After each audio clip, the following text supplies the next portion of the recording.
que por medio de él todos creyeran. Juan no era la luz, sino que vino para dar testimonio de la luz, esa luz verdadera, la que alumbra a todo ser humano, venía a este mundo. El que era la luz ya estaba en el mundo, y el mundo fue creado por medio de él, pero el mundo no lo reconoció. Vino a lo que era suyo, pero los suyos no lo recibieron. Mas a cuantos lo recibieron, a los que creen en su nombre, les dio el derecho de ser hijos de Dios. Estos no nacen de la sangre, ni por deseos naturales, ni por voluntad humana, sino que nacen de Dios. Y el Verbo se hizo hombre y habitó entre nosotros. Y contemplamos su gloria, la gloria que corresponde al Hijo único del Padre, lleno de gracia y de verdad. Juan dio testimonio de él y a voz en cuello proclamó: Este es aquel de quien yo decía, el que viene después de mí es superior a mí, porque existía antes que yo. De su plenitud todos recibimos gracia sobre gracia, pues la ley fue dada por medio de Moisés, mientras que la gracia y la verdad nos han llegado por medio de Jesucristo. A Dios nadie lo ha visto nunca, el Hijo único, que es Dios y que vive en unión íntima con el Padre, nos lo ha dado a conocer. Este es el testimonio de Juan cuando los judíos de Jerusalén enviaron sacerdotes y levitas a preguntarle quién era. No se negó a declararlo, sino que confesó con franqueza: yo no soy el Cristo. ¿Quién eres entonces?, le preguntaron. ¿Acaso eres Elías? No lo soy. ¿Eres el profeta? No lo soy. Entonces, ¿quién eres? Tenemos que llevar una respuesta a los que nos enviaron. ¿Qué dices de ti mismo? Juan respondió con las palabras del profeta Isaías: yo soy la voz de uno que grita en el desierto, enderecen el camino para el Señor. Los que habían sido enviados eran de los fariseos. Ellos preguntaron: pues, si no eres el Cristo, ni Elías, ni el profeta, ¿por qué bautizas? Juan respondió: yo bautizo con agua, pero entre ustedes hay alguien a quien no reconocen y que viene después de mí, al cual yo no soy digno ni siquiera de desatarle la correa de las sandalias. Todo esto sucedió en Betania, al otro lado del río Jordán, donde Juan estaba bautizando. Al día siguiente, Juan vio a Jesús que se acercaba a él y dijo: aquí tienen al Cordero de Dios que quita el pecado del mundo. De este hablaba yo cuando dije: después de mí viene un hombre que es superior a mí, porque existía antes que yo. Yo ni siquiera lo conocía, pero para que él se revelara al pueblo de Israel, vine bautizando con agua.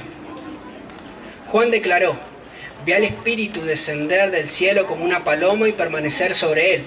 Yo mismo no conocía, pero el que me envió a bautizar con agua me dijo: aquel sobre quien veas que el Espíritu desciende y permanece es el que bautiza con el Espíritu Santo. Yo lo he visto y por eso testifico que este es el Hijo de Dios. Al día siguiente, Juan, de nuevo allí con 2 de sus discípulos, al ver a Jesús que pasaba por ahí, dijo: aquí tienen al Cordero de Dios. Cuando los discípulos lo oyeron decir esto, siguieron a Jesús. Jesús se volvió y al ver que lo seguían, le preguntó: ¿qué buscan? Rabí, ¿dónde te hospedas? Rabí significa maestro. Vengan a ver, contestó Jesús. Ellos fueron, pues, y vinieron donde se hospedaba. Ese mismo día se quedaron con él, eran como las 4 de la tarde. Andrés, hermano de Simón Pedro, era uno de los 2 que al oír a Juan había seguido a Jesús. Andrés encontró primero a su hermano Simón y le dijo: hemos encontrado al Mesías, es decir, el Cristo. Luego lo llevó a Jesús, quien lo miró y dijo: tú eres Simón, hijo de Juan. Serás llamado Cefas, es decir, Pedro. Al día siguiente, Jesús decidió salir hacia Galilea, se encontró con Felipe y lo llamó: sígueme. Felipe era del pueblo de Betsaida, lo mismo que Andrés y Pedro. Felipe buscó a Natanael y le dijo: hemos encontrado a Jesús de Nazaret, el hijo de José, aquel de quien escribió Moisés en la ley y de quien escribieron los profetas. De Nazaret, respondió Natanael, ¿acaso de allí puede salir algo bueno? Ven a ver, contestó Felipe. Cuando Jesús vio que Natanael se acercaba, comentó, aquí tienen a un verdadero israelita en quien no hay falsedad. ¿De dónde me conoces?, preguntó Natanael. Jesús respondió, antes de que Felipe te llamara, cuando aún estabas bajo la higuera, ya te había visto. Rabí, tú eres el Hijo de Dios, tú eres el Rey de Israel, declaró Natanael. Jesús le dijo, ¿lo crees porque te dije que te vi cuando estabas debajo de la higuera? Vas a ver aún cosas más grandes que estas. Y añadió con firmeza, les aseguro que ustedes verán abrirse el cielo y a los ángeles de Dios subir y bajar sobre el Hijo del Hombre. Juan capítulo 2. Jesús cambia el agua en vino. Al tercer día se celebró una boda en Caná de Galilea y la madre de Jesús se encontraba allí. También habían sido invitados a la boda Jesús y sus discípulos. Cuando el vino se acabó, la madre de Jesús le dijo, ya no tienen vino. Mujer, ¿eso qué tiene que ver conmigo?, respondió Jesús. Todavía no ha llegado mi hora. Su madre dijo a los sirvientes, hagan lo que él les ordene. Había allí 6 tinajas de piedra, de las que usaban los judíos en sus ceremonias de purificación. En cada una cabían unos 100 litros. Jesús dijo a los sirvientes, llenen de agua las tinajas, y los sirvientes las llenaron hasta el borde. Ahora saquen un poco y llévenlo al encargado del banquete, dijo Jesús. Así lo hicieron. El encargado del banquete probó el agua convertida en vino sin saber de dónde había salido. Aunque sí lo sabían los sirvientes que habían sacado del agua, entonces llamó aparte al novio y le dijo, todos sirven primero el mejor vino, y cuando los invitados ya han bebido mucho, entonces sirven el más barato, pero tú has guardado el mejor vino hasta ahora. Esta primera señal milagrosa la hizo Jesús en Caná de Galilea. Así reveló su gloria y sus discípulos creyeron en él. Después de esto, Jesús bajó a Capernaum con su madre, sus hermanos y sus discípulos. Se quedaron allí unos días. Jesús purifica el templo. Cuando se aproximaba la Pascua de los judíos, Jesús subió a Jerusalén y en el templo halló a los que vendían bueyes, ovejas y palomas, y también a otros que, instalados en sus mesas, cambiaban dinero. Entonces, haciendo un látigo de cuerdas, echó a todos del templo, juntamente con sus ovejas y sus bueyes, regó por el suelo las monedas de los que cambiaban dinero y derribó sus mesas. A los que vendían las palomas les dijo, saquen esto de aquí, no conviertan la casa de mi padre en un mercado. Sus discípulos se acordaron de que está escrito, el celo por tu casa me consumirá. Entonces los judíos reaccionaron preguntándole, ¿qué señal puedes mostrarnos para actuar de esta manera?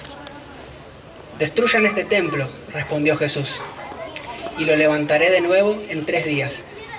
Ellos respondieron, tardaron 46 años en construir este templo, ¿y tú vas a levantarlo en 3 días? Pero el templo al que se refería era su propio cuerpo. Así, pues, cuando se levantó entre los muertos, sus discípulos se acordaron de lo que había dicho y creyeron en la Escritura y las palabras de Jesús. Mientras estaba en Jerusalén durante la fiesta de la Pascua, muchos creyeron en su nombre al ver las señales que hacía. En cambio, Jesús no confiaba en ellos porque los conocía a todos. No necesitaba que nadie le informara acerca de los demás, pues él conocía el interior del ser humano. Juan capítulo 3. Jesús enseña a Nicodemo. Había entre los fariseos un dirigente de los judíos llamado Nicodemo. Este fue de noche a visitar a Jesús. Rabí, le dijo, sabemos que eres un maestro que ha venido de parte de Dios, porque nadie podría hacer las señales que tú haces si Dios no estuviera con él. Te aseguro que quien no nazca de nuevo no puede ver el reino de Dios, dijo Jesús. ¿Cómo puede uno nacer de nuevo siendo ya viejo?, preguntó Nicodemo. ¿Acaso puede entrar por segunda vez en el vientre de su madre y volver a nacer? Te aseguro que quien no nazca de agua y del Espíritu no puede entrar en el reino de Dios, respondió Jesús. Lo que nace del cuerpo es cuerpo, lo que nace del Espíritu es Espíritu. No te sorprendas de que haya dicho, tienen que nacer de nuevo. El viento sopla por donde quiere y oyen su sonido. Aunque ignoras de dónde viene y a dónde va, lo mismo pasa con todo el que nace del Espíritu. Nicodemo respondió, ¿cómo es posible que esto suceda? Tú eres maestro de Israel y no entiendes estas cosas, respondió Jesús. Te aseguro que hablamos de lo que sabemos y damos testimonio de lo que hemos visto, pero ustedes no aceptan nuestro testimonio. Si he hablado de las cosas terrenales y no creen, ¿cómo van a creer que si les hablo de las celestiales? Nadie ha subido jamás al cielo sino el que descendió del cielo, el Hijo del Hombre. ¿Cómo levantó Moisés la serpiente en el desierto? Así también tiene que ser levantado el Hijo del Hombre, para que todo el que cree en él tenga vida eterna. Porque tanto amó Dios al mundo que dio a su Hijo único, para que todo el que en él cree no se pierda, sino que tenga vida eterna. Dios no envió a su Hijo al mundo para condenar al mundo, sino para salvarlo por medio de él. El que cree en él no es condenado, pero el que no cree ya está condenado por no haber creído en el nombre del Hijo único de Dios. Esta es la causa de la condenación, que la luz vino al mundo, pero la humanidad prefirió la oscuridad a la luz, porque sus obras eran malas, pues todo el que hace lo malo aborrece la luz y no se acerca a ella por temor a que sus obras queden al descubierto. En cambio, el que practica la verdad se acerca a la luz, para que se vea claramente que ha hecho sus obras en obediencia a Dios. Testimonio de Juan el Bautista. Después de esto, Jesús fue con sus discípulos a la región de Judea. Allí pasó algún tiempo con ellos y bautizaba a la gente. También Juan estaba bautizando en Enón, cerca de Salim, porque allí había mucha agua. Así que la gente iba para ser bautizada. Esto sucedió antes de que encarcelaran a Juan. Se entabló entonces una discusión entre los discípulos de Juan y un judío en torno a los ritos de purificación. Aquellos fueron a ver a Juan y le dijeron, Rabí, fíjate el que estaba conmigo al otro lado del Jordán.